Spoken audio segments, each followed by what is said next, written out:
A graça e a paz, queridos. Bom dia.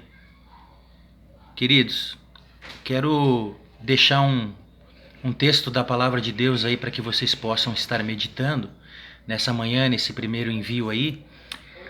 Eu quero deixar a palavra de 2 Crônicas, capítulo 20.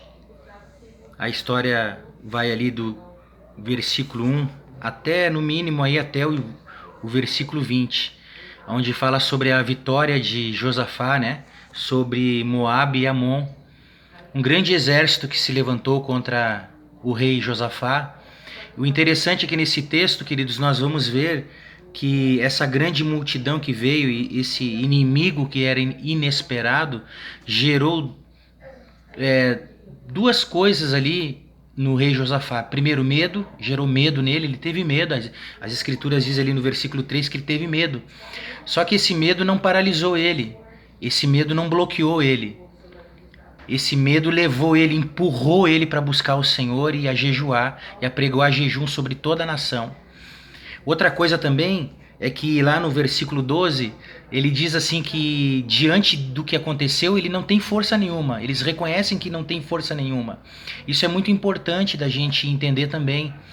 Ter medo, perder as forças não é o problema, mas o que eu quero salientar aqui é o que está no final do versículo 12.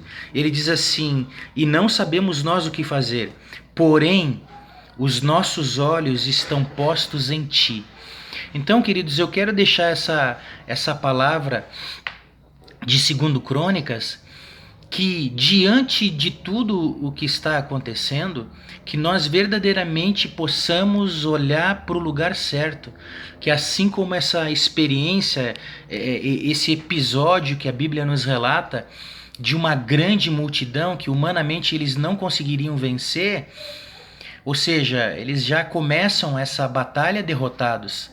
E Deus diz que nessa batalha eles não teriam que lutar, mas que a batalha era do Senhor. Então, a importância de nós colocarmos os olhos na pessoa certa, na pessoa de Cristo, na pessoa de Jesus, na pessoa de Deus. Então, eu creio que esse é o ensinamento que Deus quer nos deixar.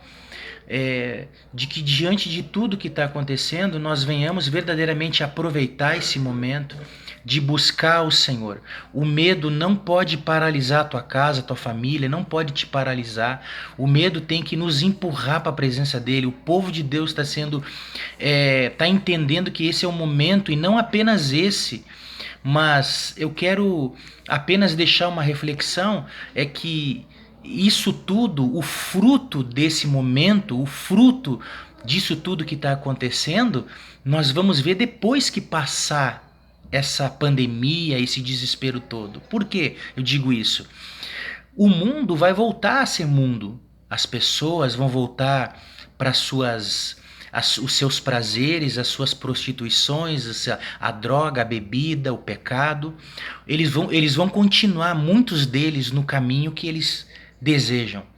Mas agora em nós, como igreja, será que tudo isso que está acontecendo, gente, vai verdadeiramente nos levar para um outro posicionamento? Será que a gente vai fazer uma reflexão e entender que daqui para frente nada mais importa a não ser Ele? Será que daqui para frente nós vamos colocar os olhos naquilo que verdadeiramente devemos colocar? Os nossos olhos devem estar em Cristo, devem estar em Deus e aguardando a sua volta, a sua vinda? Será que nós vamos reprogramar o curso da nossa vida daqui para frente? Ou vamos continuar dando os restos para Deus?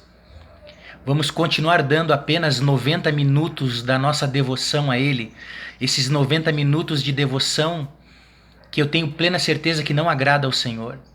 Será que vamos voltar à normalidade de não ter Deus como prioridade? Será que os nossos olhos vão se voltar para outras coisas depois que o coronavírus passar? Então eu deixo aqui essa reflexão: qual é o fruto que isso vai gerar em você, vai gerar em nós? Eu sei que aqueles que são apegados ao Senhor, nada vai mudar. Para mim e para minha casa nada vai mudar, e para alguns também. Mas eu digo para aqueles que até aqui tem vivido uma vida, desculpa a palavra, irmãos, mas uma vida de meia boca para Deus. Tem sido filhos meia boca. Tudo é mais importante do que Deus, do que o Senhor, do que a sua casa, do que ter uma devoção ao Senhor. O prazer é mais importante, o shopping é mais importante, os bens materiais são mais importantes, tudo é mais importante. Depois que tudo que você se satisfaça, aí você lembra de Deus. Eu tenho que ir cultuar o Senhor. Então que essa realidade possa assim verdadeiramente mudar daqui para frente. Ou, assim como o mundo, muitos de nós vão continuar o curso normal da sua vida, que é todas as coisas em primeiro lugar, e Deus tenta uma vaguinha para tentar falar com a gente. Que os nossos olhos estejam postos no Senhor. Deus abençoe a tua vida.